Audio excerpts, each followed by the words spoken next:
Hey, what's going on, you guys? Welcome to the video for Toweroffantasy PS5. My name is Ventus.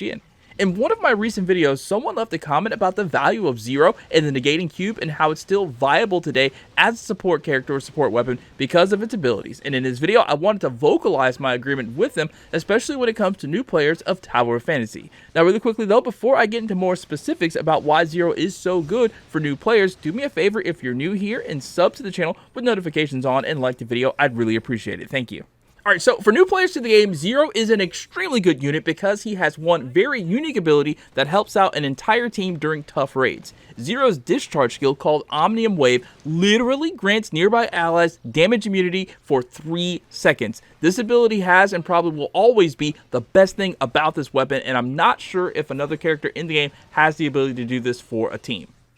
On top of that, his skill called Omnium Shield creates a shield around himself and allies that blocks up to 800% of attack and damage for 10 seconds. Now, for me as a support player, this is huge because I think in any game, a support player should be able to do more things than just heal, and in the case of Zero, he is a protector, making sure his allies remain safe. Now, when it comes to support characters, Zero is mid at best when throwing out heals. He needs to have higher advancements so his teammates can pick up his healing and damage orbs, which become more effective at higher advancements. When the game was first introduced, I personally did everything I could to get Zero's A5 because that's when he starts to produce those damage orbs. At A5, when you damage a target, it spawns in orange damage orbs that last for 20 seconds on the ground for teammates to pick up by walking over them. They increase all damage and healing for any teammate that picks them up by 2% for 30 seconds, and they can be stacked up to 10 times. And then on top of that, Zero has one of my favorite matrix sets in the game. For the 2-piece set, whenever you use a discharge skill to switch to the current weapon, you gain a shield equal to 150%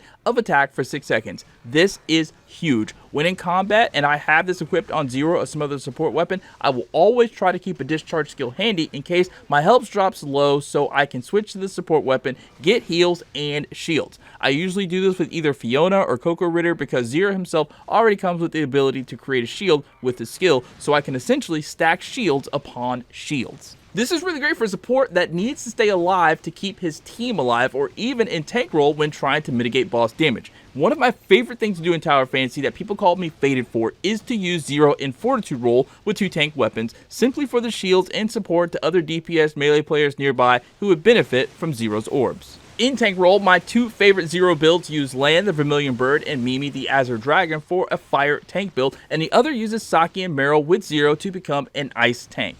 For the fire tank build, Mimi is an absolute monster and actually deals really good damage while keeping me alive. She has a hold spam attack that Zero buffs the damage of with his damage orbs while providing heals, and because Lan is also a fire weapon, the fire resonance is activated, increasing flame attack. Lan has a built-in taunt when in Fortitude resonance to attract boss aggro as well. When it comes to shields, Zero has his own shields for using his skill, another shield for his 2-piece matrix set, which I like to split up between Lan and Zero so I can swap between each and gain another shield. Mimi also has built-in shields when using her spam hold attack as well.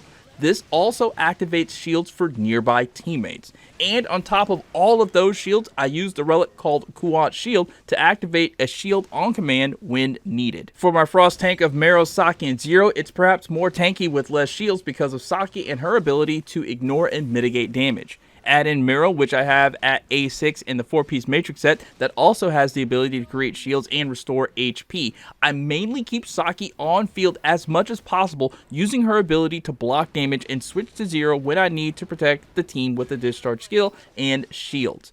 Meryl's discharge has the ability to lock a boss in a small area for a short time and deal damage. At A6, switching to Meryl every 20 seconds creates a frost shield. At A5, having that frost shield active increases shatter so it's easier to break a boss's shield. And because of Meryl's A1, whenever you do shatter a shield, you get some healing back. Saki's Fortitude Resonance skill also restores health when blocking damage, so between that, Meryl's natural healing abilities and 4-piece matrix set, and Zero's healing orbs, this tank is extremely good at keeping itself alive, or at the very least, make your raid team's healer not have to worry too much about keeping the tank alive. For a pure support build with Zero, Fiona is an absolute must, and I usually switch between Nemesis and Coco Ritter as the third option. I personally think that Coco Ritter is the better option in a pure healer build because her kit focuses solely on healing and keeping the team alive with a lot of AoE heals centered around the caster. Like I said earlier, Zero is not the best for throwing out heals, but having Co-Creator on the team makes up for it. Alright guys, that's going to be it for this video. I just wanted to quickly let everyone know how great Zero is, especially for new players and for anyone who plans on playing support or tank. His skill to grant damage immunity to the entire team is an A-tier ability that should not be overlooked just because Zero is an older weapon. Now, if you did like this video and found it helpful at all, please don't forget to drop a like down in the comments. Let me know if you have Zero, and if you do, how often do you use him and on what team? Thank you guys so much for watching, and I'll catch you next time. Peace out.